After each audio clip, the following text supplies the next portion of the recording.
तो स्वागत है आप सभी का आपके अपने चैनल एग्जाम एक्सेस में, जहां आज हम लोग बात करने वाले हैं यूपी ट्रिपल एस सी पेट से संबंधित अति महत्वपूर्ण प्रश्नों के बारे में। ये ऐसे प्रश्न हमने आज सम्मिलित किए हैं जो आपकी आगामी 20 अगस्त को जो परीक्षा होने वाली है उसके लिए ये काफ़ी ज़्यादा मोस्ट इम्पॉर्टेंट क्वेश्चंस हैं। आपको हो सकता है इन क्वेश्चंस में आपको डायरेक्टली ही देखने को मिल जाए हूबहू बिना किसी भी चेंजेस के, हो सकता है ऑप्शंस भी सेम मिल जाएं। तो इसीलिए आप लोगों से ये गुजारिश है कि प्लीज़ आप लोग इस वीडियो को पूरा ज़रूर देखें। तो चलिए शुरू करते हैं हमारा आज का पहला क्वेश्चन से। हमारा आज का पहला क्वेश्चन है कि किसे गांधी जी ने अपना राजनीतिक गुरु बनाया। ठीक है, गांधी जी ने किसे अपना राजनीतिक गुरु बनाया। तो यहाँ पे एक हायरार्की याद कर लीजिए कि गांधी जी के जो राजनीतिक गुरु थे वो कौन थे। वो थे गोपाल कृष्ण गोखले। ठीक है, गोपाल कृष्ण गोखले थे गांधी जी के।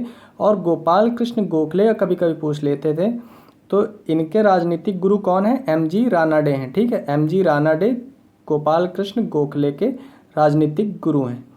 नेक्स्ट क्वेश्चन की बात करते हैं। क्वेश्चन नंबर 2 है कि चतुर्थ बौद्ध संगीति का आयोजन किस स्थान पर हुआ था। तो चतुर्थ बौद्ध संगीति का जो आयोजन हुआ था वो 4 बौद्ध संगीतियाँ तो देखिए काफ़ी इम्पॉर्टेंट है बौद्ध धर्म में। और बौद्ध धर्म में जो गौतम बुद्ध हैं उनके बचपन का नाम क्या था, आप लोग ज़रूर कमेंट करके बताइए। तो चलिए देखिए, बौद्ध संगीति जो हुई थी वो 4 हुई थी, जो पहली, दूसरी, तीसरी और चौथी। ऑप्शंस में चारों हैं और चारों जगह पर हुई हैं। तो चलिए जान लेते हैं पहली। तो पहली जो हुई थी राजगिरी में हुई थी। ठीक है, राजगिरी में पहली हुई थी। दूसरी कहाँ हुई थी? तो दूसरी हुई थी वैशाली में। ठीक है, वैशाली में दूसरी हुई थी, जो ऑप्शन नंबर डी में लिखा हुआ है। तो राजगिरी, वैशाली, फिर तीसरी हुई पाटलिपुत्र में। ठीक है, पाटलिपुत्र में तीसरी हुई थी। और चौथी पूछा गया है, तो चौथी जो हुई थी वो कुंडलवन में हुई थी। चौथी बौद्ध संगीति हुई थी कुंडलवन में। नेक्स्ट बात करते हैं क्वेश्चन नंबर 3 की कि राज्यपाल को पदमुक्त किसके द्वारा किया जाता है। तो जो राज्यपाल को पदमुक्त की बात पूछी गई है, तो सबसे पहले जान लेते हैं कि राज्यपाल अनुच्छेद नंबर कौन सा है। तो अनुच्छेद 153 में ये बताया गया है कि भारत का जो मतलब देश में जो राज्य हैं, राज्य का एक राज्यपाल होगा। ठीक है, भारत देश का जो राज्य हैं उनमें एक राज्यपाल होगा, राज्यपाल होगा। ठीक है, लिख नहीं पा रहे हैं सही से, चल नहीं रहा है, तो आप लोग ध्यान में रखिएगा कि 153 में ये बताया गया है कि राज्य का राज्यपाल होगा। फिर उसके बाद बताया गया है 155 में ये बताया गया है कि जो राज्यपाल होगा, ठीक है, राज्यपाल जो होगा उसकी नियुक्ति कौन करेगा? उसकी नियुक्ति जो है वो राष्ट्रपति करेगा। ठीक है, प्रेसिडेंट करेंगे, राज्यपाल मतलब कि गवर्नर की नियुक्ति। फिर बात करते हैं, जब नियुक्ति राष्ट्रपति करेगा तो इसको जो पदमुक्त करने का जो मतलब अथॉरिटी है वो भी सिर्फ राष्ट्रपति के पास है। तो राष्ट्रपति के आदेश पर ही राज्यपाल को पदमुक्त किया जा सकता है, मतलब कि उनके डेमोनिश किया जा सकता है। नेक्स्ट क्वेश्चन नंबर 4 पे चलते हैं। तो भारतीय संविधान सभा का स्थायी अध्यक्ष किसे नियुक्त किया गया है। तो संविधान सभा की बात कर लेते हैं। तो संविधान सभा यहाँ पे लिखा हुआ है, तो इसका गठन कब हुआ था? तो इसके जो स्थापना की गई थी, इसकी स्थापना की गई थी वो विकीपीडिया के अनुसार, जो विकीपीडिया में लिखा है, मैंने अभी रिसेंटली चेक किया, तो 6 दिसंबर 1946 को इसकी स्थापना की गई थी। ठीक है, 6 दिसंबर 1946 को इसकी स्थापना की जाती है।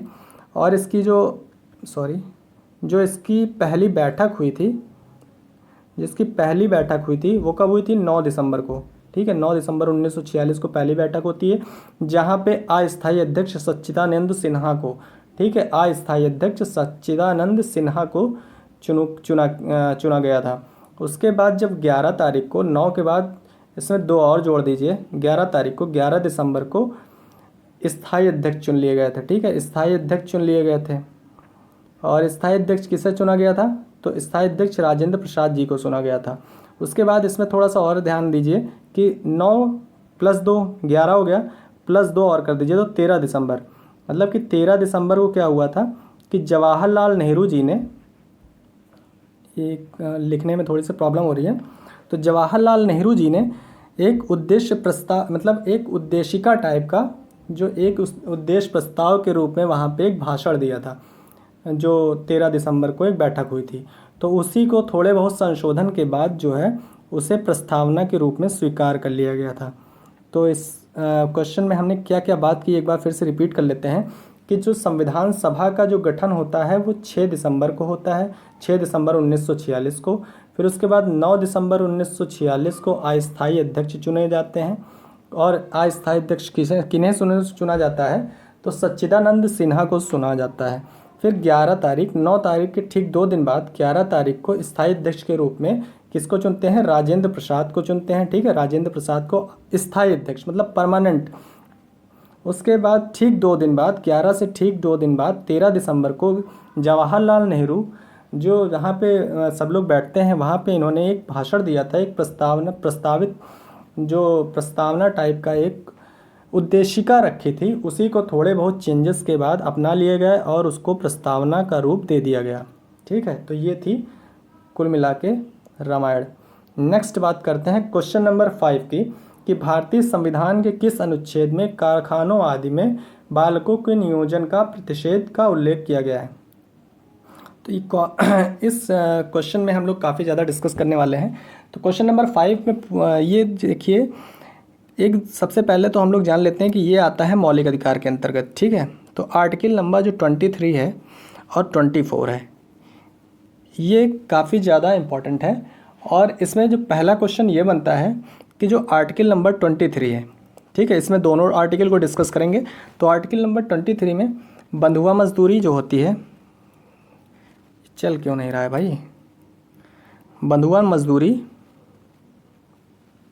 कुछ प्रॉब्लम हो गई है, चल नहीं रहा है सही से।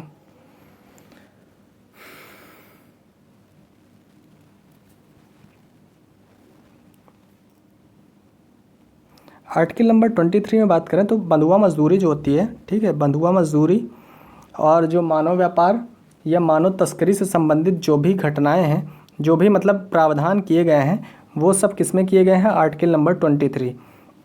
और अगर जो बालक से संबंधित अगर कोई पूछे तो ऐसे आप लोग याद कर लीजिए कि जो जैसे पिता हैं, ठीक है, उसके बाद बालक होगा। ठीक है, बालक और पिता, तो पिता से संबंधित जो बंधुआ मजदूरी होते हैं, जो बंधुआ मजदूरी हो गया, फिर बड़े बड़े वाले जो बंधुआ मजदूरी, फिर उसके बाद क्या आता है मानव व्यापार, बेगारी, इन सभी को दंडनीय अपराध माना गया है। और ये किसमें उल्लेख है, ये है 23 में। उसके बाद बालक से संबंधित जितना भी है, जो बालक से संबंधित जो मतलब बालक से शोषण से संबंधित जितने भी हैं, उन सब का उल्लेख जो है वो 24 में किया गया है। और इसमें से 2 कानून बनाए गए हैं वो जो काफ़ी ज़्यादा इम्पोर्टेंट है। एक कानून बनाया गया है कि बंधुआ मजदूरी उन्मूलन अधिनियम। ठीक है, बंधुआ मजदूरी उन्मूलन अधिनियम को बनाया गया है और वो कब बनाया गया है, 1976 में। इसी तरह एक बालकों के लिए बनाया गया है कि बाल श्रम निवारण उन्मूलन अधिनियम। तो बाल श्रम निवारण उन्मूलन अधिनियम जो बनाया गया है वो 1986 में बनाया गया है।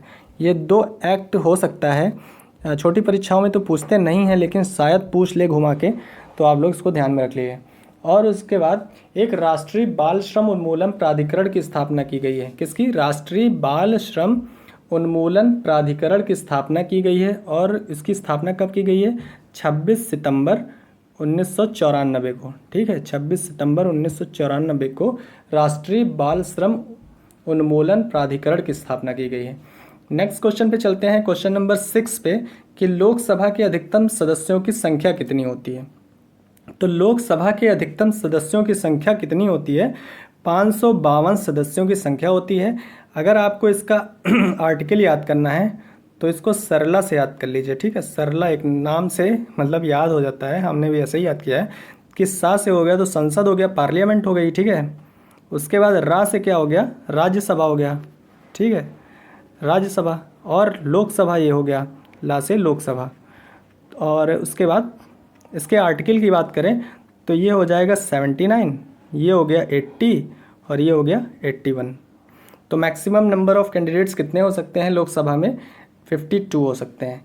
नेक्स्ट क्वेश्चन पे चलते हैं, क्वेश्चन नंबर 7 कि क्वेश्चन नंबर 7 में है कि वित्त आयोग का उल्लेख भारतीय संविधान के किस अनुच्छेद में है। तो वित्त आयोग की बात की गई है, तो वित्त आयोग का जो उल्लेख है वो 280 में, 280, आर्टिकल 280 में वित्त आयोग की बात कही गई है। नेक्स्ट है क्वेश्चन नंबर 8 कि उत्तर प्रदेश में प्रथम जैव प्रौद्योगिकी पार्क कहाँ स्थापित किया गया है। तो उत्तर प्रदेश में जो प्रथम जैव प्रौद्योगिकी पार्क जो स्थापित किया गया है वो कहाँ किया गया है? लखनऊ में किया गया है। ठीक है, लखनऊ में प्रथम जैव औद्योगिकी पार्क का स्थापना किया गया है। नेक्स्ट क्वेश्चन नंबर 9 पे चलते हैं कि साखी, सबद और रमैनी किसकी प्रमुख कृतियां हैं? तो साखी, सबद और रमैनी ये किसकी हैं? ये सभी जानते हैं कि ये कबीरदास की हैं। नेक्स्ट क्वेश्चन पे चलते हैं। क्वेश्चन नंबर 10 है हमारे पास कि बौद्ध साहित्य अंगुत्तर निकाय में उल्लेखित 16 महाजनपदों में से कौन सा महाजनपद दक्षिण भारत में अवस्थित था? तो जो बौद्ध साहित्य अंगुत्तर निकाय है उसमें 16 महाजनपदों का वर्णन मिलता है। सबसे पहला क्वेश्चन तो यही है कि कौन से बौद्ध साहित्य में 16 महाजनपदों का उल्लेख मिलता है? तो अंगुत्तर निकाय हो गया। उसके बाद बात करते हैं, दूसरा क्वेश्चन ये बनता है कि दक्षिण भारत में कौन सा ऐसा महाजनपद है 16 महाजनपदों में से? तो उसका आंसर हो जाएगा कि असमक है। ठीक है, असमक दक्षिण भारत में स्थित एकमात्र 16 महाजनपदों में से एक जनपद था। ठीक है, अब उसके बाद करते हैं, कभी कभी पूछ लेते हैं कि जो दक्षिण में स्थित है, मतलब जो दक्षिण में स्थित महाजनपद था 16 महाजनपदों में से, उसकी राजधानी कौन सी थी? तो उसकी राजधानी है कौन सी? पोटन या फिर पोटली। ठीक है, पोटली या फिर पोतन, इसको पूछते हैं कभी कभी, तो इसको भी ध्यान में रख लीजिएगा।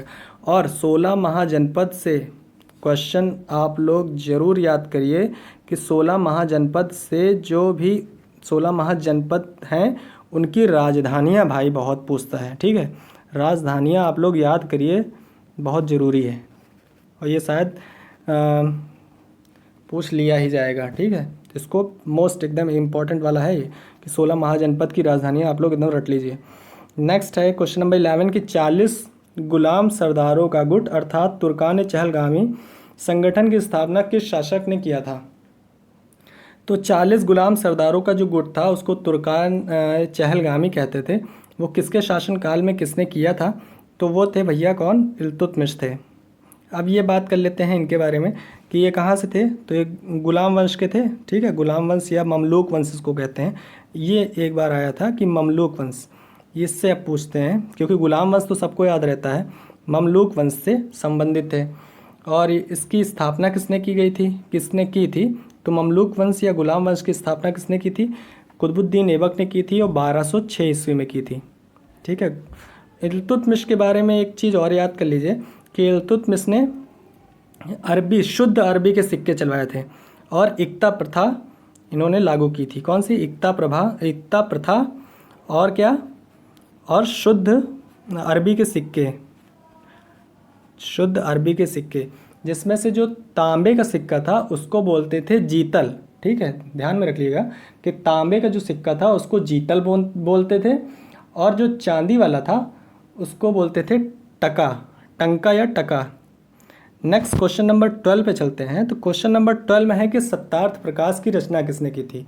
तो सत्यार्थ प्रकाश तो बहुत ही फेमस बुक है, आप लोग जानते होंगे कि सत्यार्थ प्रकाश की रचना जो है वो दयानंद सरस्वती ने की थी। और इनके बचपन का नाम क्या था? तो इनके बचपन का नाम था मूल शंकर। क्या नाम था? मूल शंकर नाम था इनके बचपन का। और इससे क्वेश्चन एक ये बनता है कि वेदों की ओर लौटो, वेदों की ओर लौटो जो है इनका नारा था। मूल शंकर इनके बचपन का नाम था, वेदों की ओर लौटो इन्होंने एक नारा दिया था और आर्य समाज की इन्होंने स्थापना की थी। नेक्स्ट क्वेश्चन नंबर 13 की बात करें कि असहयोग आंदोलन की समाप्ति के बाद, ठीक है, एक बार ये सिविल सर्विसेज में क्वेश्चन आया था कि मोतीलाल नेहरू और सीआर दास जो थे वो किस आंदोलन के बाद अपनी पार्टी का गठन किए थे? तो ये असहयोग आंदोलन की समाप्ति के बाद था। और अब ये उसी टाइप का क्वेश्चन एक दूसरे एग्जाम्स में आया है कि असहयोग आंदोलन की समाप्ति के बाद मोतीलाल नेहरू और सीआर दास ने किस पार्टी की स्थापना की है? तो मोतीलाल नेहरू और सीआर दास ने स्वराज पार्टी की स्थापना की थी 1923 में। कब की थी? 1923 में की थी स्वराज पार्टी की स्थापना। नेक्स्ट यहाँ पे लिखा है कि हिंदुस्तान सोशलिस्ट रिपब्लिकन एसोसिएशन, यहाँ पे सोशलिस्ट वर्ड जुड़ गया है, तो इसकी स्थापना कब होती है? 1928 में होती है। ठीक है, 1928 में होती है हिंदुस्तान सोशलिस्ट रिपब्लिकन एसोसिएशन की स्थापना। और उसको कौन करते हैं? तो भगत सिंह और चंद्रशेखर आज़ाद समेत कई साथियों द्वारा इसकी स्थापना की जाती है। फिर यहाँ पे लिखा है कि इंडियन रिपब्लिकन आर्मी, तो इंडियन रिपब्लिकन आर्मी की स्थापना कौन करता है? तो सूरसेन ठीक है, सूरसेन, शायद कुछ लोगों ने इनका नाम सुना हो, लेकिन ये इंपॉर्टेंट क्वेश्चन है। सूरसेन ने इंडियन रिपब्लिकन आर्मी की स्थापना की थी। नेक्स्ट क्वेश्चन पे चलते हैं, क्वेश्चन नंबर 14 की निम्नलिखित में से कौन सा सही सुमेलित नहीं है। तो कौन सा सही सुमेलित नहीं है? नील दर्पण दीनबंधु की मित्र की रचना है, ठीक है। अभ्युदय मदन मोहन मालवीय की रचना है, ठीक है, पत्रिका है ये। और गौरा जो है यहाँ पे महात्मा गांधी गलत लिखा हुआ है, तो महात्मा गांधी जगह क्या हो जाएगा? महात्मा गांधी की जगह होता है रविंद्रनाथ टैगोर, ठीक है, ठीक है, रविंद्रनाथ टैगोर। और गीता रहस्य बाल Gangadhar Tilak. Next question number 15 पे चलते हैं कि क्षेत्रफल की दृष्टि से उत्तर प्रदेश का कौन सा स्थान है। तो क्षेत्रफल की दृष्टि से उत्तर प्रदेश का कौन सा स्थान है, ये हमको पता करना है। तो जानते ही हैं कि पहले स्थान पे कौन है?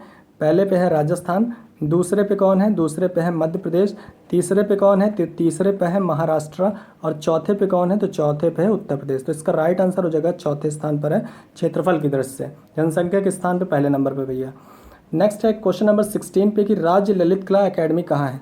तो राज्य ललित कला अकेडमी कहाँ है भैया? लखनऊ में है, ठीक है, लखनऊ में राज्य ललित कला अकेडमी। और लेकिन अगर नेशनल वाली पूछे तो नेशनल वाली कहाँ पे है? नेशनल वाली है, इसको राज्य को हटा के अगर राज्य न लिखा रहा है तो नेशनल वाली पूछेगा, तो नेशनल वाली होगी कहाँ पे? न्यू दिल्ली में, दिल्ली में होगी, ठीक है, न्यू दिल्ली में होगी। नेक्स्ट क्वेश्चन नंबर 17 पे चलते हैं कि निम्न में से किसका जन्म आगरा में हुआ था। तो आगरा में किसका जन्म हुआ था? आगरा में ये मीर तीक मीर, इनका नाम है मीर तीक मीर, इन्हीं का जन्म हुआ था। थोड़ा सा टाइम ज़्यादा हो रहा है इसलिए थोड़ा जल्दी जल्दी क्वेश्चन को देखने की कोशिश कर रहे हैं। कौन उत्तर प्रदेश की प्रथम मुख्य महिला थी? तो उत्तर प्रदेश की जो प्रथम मुख्य महिला थी वो सुचेता कृपलानी थी। कौन थी? सुचेता कृपलानी, उत्तर प्रदेश की पहली मुख्यमंत्री, महिला मुख्यमंत्री। और जो यहाँ पे सरोजिनी नायडू की बात की गई है, सरोजिनी नायडू कौन थी? तो सरोजिनी नायडू थी राज्यपाल। कौन थी? राज्यपाल। अभी हमने बताया, थोड़ी देर पहले हमने डिस्कस किया था कि राज्यपाल की नियुक्ति राष्ट्रपति करते हैं। आप लोग कमेंट करके ये बताइए कि राज्यपाल की नियुक्ति राष्ट्रपति करते हैं, ये प्रावधान किस अनुच्छेद में दिया गया है। नेक्स्ट क्वेश्चन, क्वेश्चन नंबर 19 पे चलते हैं कि भारतीय रिजर्व बैंक का राष्ट्रीयकरण कब हुआ। तो यहाँ पे पूरा ही देख लेते हैं कि आरबीआई का स्टार्ट करते हैं। तो आरबीआई की स्थापना कब होती है? भारतीय reserve bank, reserve bank of India. तो इसकी जो स्थापना होती है 1934, 1934 का एक्ट है। इसकी स्थापना कब होती है? तो 1935 में इसकी स्थापना होती है। और इसका राष्ट्रीयकरण जो पूछा गया, राष्ट्रीयकरण कब होता है? तो 1 जनवरी 1949 में इसका राष्ट्रीयकरण होता है। और पहले अध्यक्ष की बात, मतलब पहले गवर्नर की बात करें तो जो इसके पहले गवर्नर थे वो कौन थे? ऑसबोर्न स्मिथ, ठीक है, चल नहीं रहा है मेरा पेन। और नेक्स्ट 25th गवर्नर की बात करें तो 25th जो हैं वो कौन है? शक्तिकांत दास हैं, ठीक है, शक्तिकांत दास। और जो फर्स्ट वाले हैं वो ऑसबोर्न स्मिथ हैं। नेक्स्ट 20 नंबर पे चलते हैं। तो 20 क्वेश्चन कौन सा है कि जीएसटी क्या है। तो जीएसटी कौन सा कर होता है? ये इनडायरेक्ट टैक्स में आता है, एक अप्रत्यक्ष कर है। और इस लागू कब से हुआ था? तो 1 जुलाई 2017 से इसको लागू किया गया था। कब से? 1 जुलाई 2017 से इसको लागू किया गया था। और किस समिति की, किस कमेटी की सिफारिश पर इसको लागू किया गया था? तो केलकर समिति की सिफारिश पर इसको लागू किया गया था। और अमेंडमेंट कौन सा है? तो 101वां अमेंडमेंट है, ठीक है, 101 कॉन्स्टिट्यूशनल अमेंडमेंट है जिसके द्वारा इसको लागू किया गया है। और इससे संबंधित कौन सा प्रश्न हो सकता है? जीएसटी से संबंधित बस अभी ध्यान में इतना ही आ रहा है। तो ये थे हमारे 20 क्वेश्चंस। आई होप आपको पसंद आए होंगे। तो प्लीज़ लाइक, सब्सक्राइब और शेयर कर लीजिए ताकि रोज़ कंटिन्यूटी बनी रहे आपको इतने अच्छे क्वेश्चंस के लिए। Thank you very much.